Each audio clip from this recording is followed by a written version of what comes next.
क्या bar council of India या आपकी स्टेट बार काउंसिल आपके लोकल डिस्ट्रिक्ट बार एसोसिएशन के इलेक्शंस में दखल दे सकती है?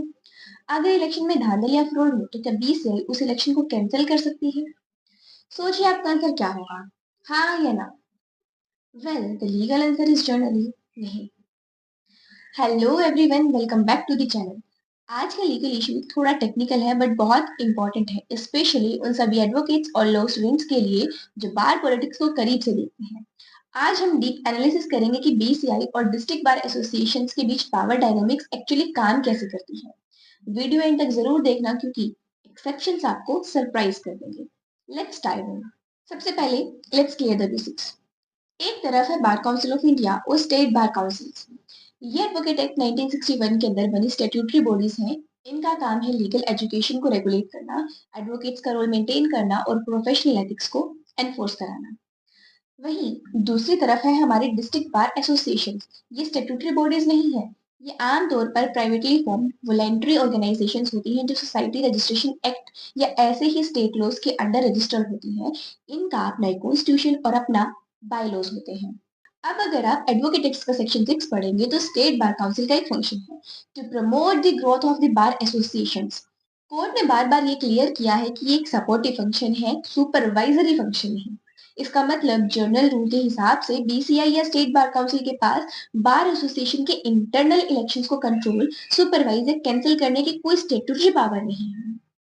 तो अब सवाल उठता है कि अगर बार एसोसिएशन की इलेक्शन में धांधली हुई तो एग्रीव्ड कैंडिडेट कहाँ जाए?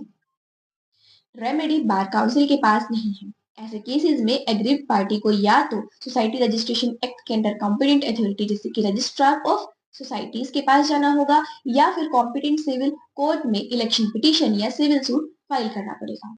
और दोस्तों, इस लीगल पोजीशन को एकदम क्रिस्टल क्लियर करती है 5 जनवरी 2026 की दिल्ली हाईकोर्ट की latest judgment, Vipin Kumar Sharma versus the returning officer NDB elections.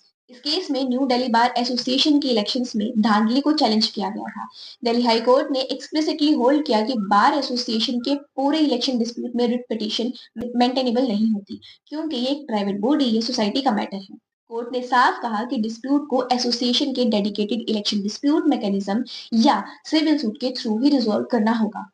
इसके साथ ही 8 दिसंबर 2025 को इलाहाबाद हाई कोर्ट ने भी एक बहुत बड़ा फैसला दिया, Jitendra Singh versus state of UP.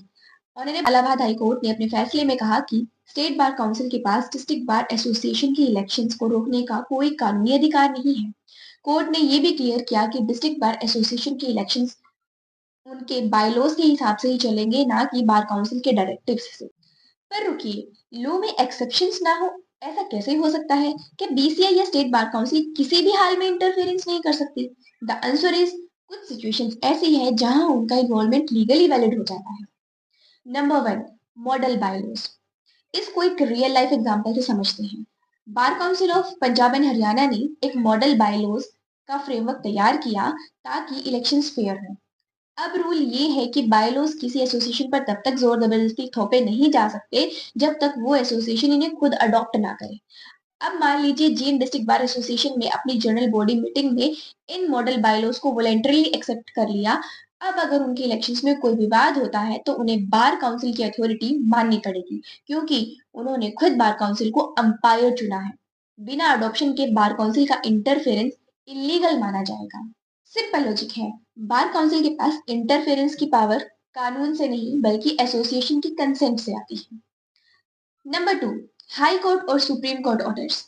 अगर किसी बार एसोसिएशन में इतनी गुटबाजी हो जाए कि मशीनरी कंप्लीटली फेल हो जाए और मैटर रिट पिटीशन के थ्रू हाई कोर्ट या सुप्रीम कोर्ट हो जाए, ऐसे में कोर्ट अपने इनहेरेंट जुरिस्डिक्शन का यूज करके स्टेट बार काउंसिल या बीसीआई का ऑब्जर्वर या इलेक्शन कमेटी का पार्ट अपॉइंट कर सकती है। यहाँ इंटरफेरेंस बार काउंसिल अपनी मर्जी से नहीं करती बल्कि कोर्ट के ऑर्डर से करती है। Number 3, professional misconduct. अगर इलेक्शंस के दौरान कोई एडवोकेट वायलेंस, फोर्जरी या ग्रोस मिसकंडक्ट करता है तो बार काउंसिल सेक्शन 35 और 36 ऑफ एडवोकेट एक्ट्स के तहत उन इंडिविजुअल एडवोकेट्स का लाइसेंस सस्पेंड या कैंसिल कर सकती है। याद रखिए, उनका स्टेट्यूटरी कंट्रोल उस एडवोकेट पर है, उनकी एसोसिएशन पर नहीं।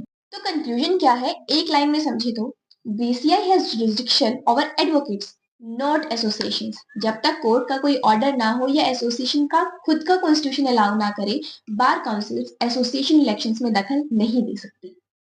अगर आपको ये लीगल एनालिसिस वैल्यूएबल लगी हो तो वीडियो को लाइक और शेयर जरूर करें, और ऐसे ही डीप लीगल टॉपिक्स और लेटेस्ट जजमेंट्स के लिए चैनल को सब्सक्राइब करना मत भूलिए। मिलते हैं नेक्स्ट वीडियो में। Until then keep learning with law learners.